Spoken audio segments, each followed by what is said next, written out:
नमस्कार साथियों, जैसा कि आप लोग देख रहे हैं, मैं हूं विकास कुमार। मैं उस समय मौजूद हूं बी.आर. अम्बेडकर पार्क। यहाँ लाखों लोगों की भीड़ एकत्रित हुई थी आज। सर आपने है। सर आपने हमने भी किया। सर आपका नाम क्या है? आदि सागर। आप कहाँ से आए सर?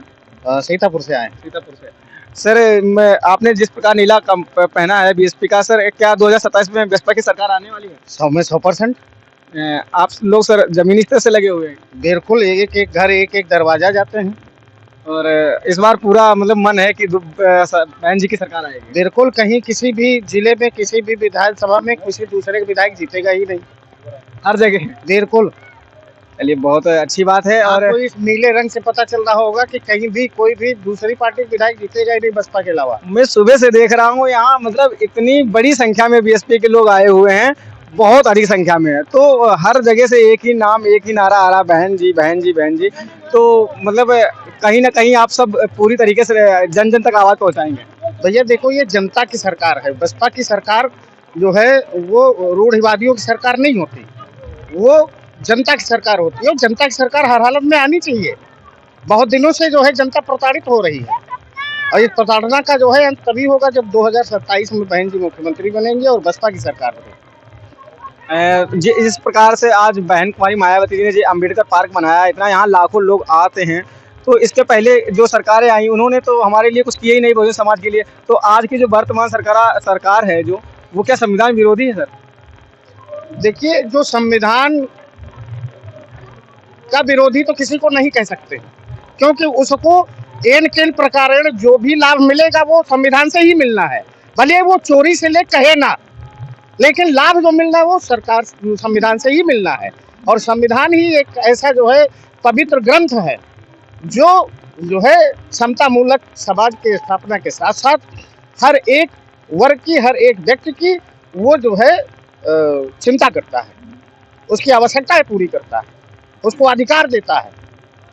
सर संविधान को हर क्लास में पढ़ाना चाहिए या नहीं? बिल्कुल, मैं इस बात से पूरी तरह सहमत हूँ कि संविधान को हर बच्चे को अन्य जैसे विषय पढ़ाए जाते हैं, उसी तरीके से संविधान की शिक्षा भी हर बच्चे को देनी चाहिए, ताकि उसको ये मालूम हो उसके मौलिक अधिकार क्या हैं, इस देश में उसके अधिकारात क्या हैं, उसको शिक्षा का अधिकार चाहिए, उसको अपने जो मौलिक अधिकार उनका पता होना चाहिए। इसके लिए संविधान की शिक्षा अनिवार्य रूप से होनी चाहिए। चलिए बहुत अच्छी बात है। तो बहन जी की जो सरकार 4 बार मुख्यमंत्री रही, तो 5वीं बार आएगी, तो आप सब मिलकर मतलब अच्छे से काम करेंगे? नहीं, कर रहे हैं, करेंगे नहीं। हम भविष्य पर नहीं काम करते, हम वर्तमान पे काम करते हैं और कर रहे हैं, करते रहेंगे। जब तक इस शरीर में सांसें हैं तब तक करते रहेंगे। 9 तारीख को भव्य और विशाल रैली हुई थी। मैं उसको मतलब कैद किया रैली को, वो मेरे कैमरे में कैद नहीं हुई थी। वो लोगों का प्यार देख के आज भी लगता है कि वाकई बहन जी को चाहने वाले लोग हैं। पर वो भीड़ वोट में क्यों नहीं सर कन्वर्ट होती है? देखिए, हमारे देश में बरगलाने वाले लोग बहुत हैं, और हमारी जो जनता है, दलित, शोषित, पिछड़ा, ये जो है बिल्कुल नेक दिल वाली होती है। इस पर कोई भी थोड़ी सी बात बरगला देता है तो उसके बहकावे में आ जाती है। लेकिन उसको ये समझना पड़ेगा कि कौन हमें बरगला रहा है और कौन हमें अच्छी राह दिखा रहा है। और अगर वो सिर्फ बाबा साहब को हृदय में रखे तो कोई बरगलाने किसी का औकात नहीं तो बरगला दे। सही बात है। और हर हालत में 2027 में बसपा की सरकार बननी तय है। बहुत बहुत धन्यवाद सर। इनका आइडिया ये हमारे युवा सी टीम के हैं, जिन्होंने एक नए तरीके से इस युवा संगठन को चला रहे हैं। उसके बहुत ही जुझारू कर्मठ कार्यकर्ता हैं, और जो युवा आया है, जैसे बहुजन समाज पार्टी जो है 80 के दशक में शुरू हुई, तो अब जो समय है, समय के साथ चीज़ें परिवर्तित होती, जनरेशन परिवर्तित होती है। तो ये एक छोटे भाई की तरह मेरे हैं, जिन्होंने बहुत क्रांतिकारी अपना संगठन चलाया हुआ है। मैं चाहूँगा इनसे 4 बातें भी पूछी जाए। सर आपका नाम? विनय भारती। नहीं सर, मतलब जिस प्रकार भैया ने बताया, आप जो भी बहन जी का वो आगे आगे बढ़ाएंगे आप? हम लोग युवा साथी टीम के माध्यम से, क्योंकि एक टीम जो है लड़कों की टीम है, जिसमें पूरे समाज के लड़के, पूरे 100% समाज के लड़के मिलकर के काम कर रहे हैं।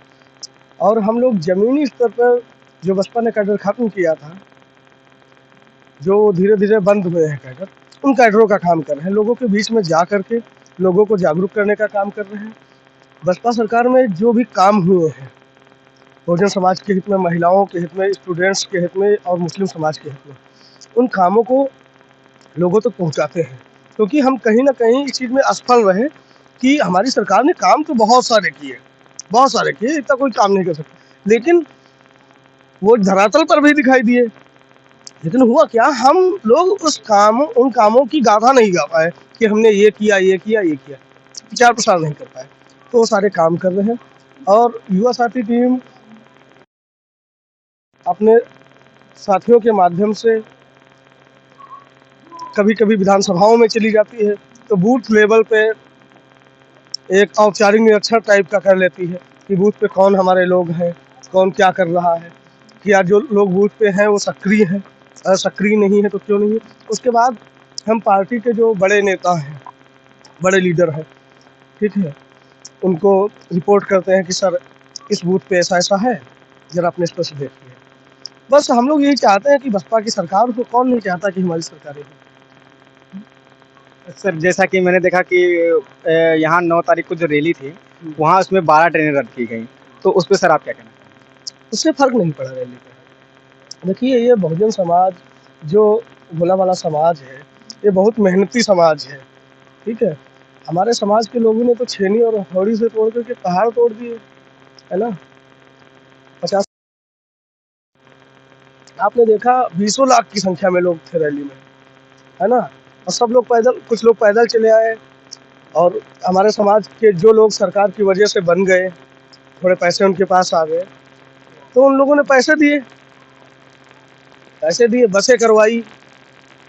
और जब पैसे नहीं हुए तो हम जैसे लड़कों ने क्या किया, 50 लड़कों को इकट्ठा किया और 200 रुपये लगाकर 10,000 रुपये इकट्ठा करके एक बस कर ली। ठीक, हमने क्या किया, हम तो अपनी बाइक से चले आएंगे, बाकी लोग बस से चले, ऐसे मिशन चलता है। बहुत बहुत धन्यवाद।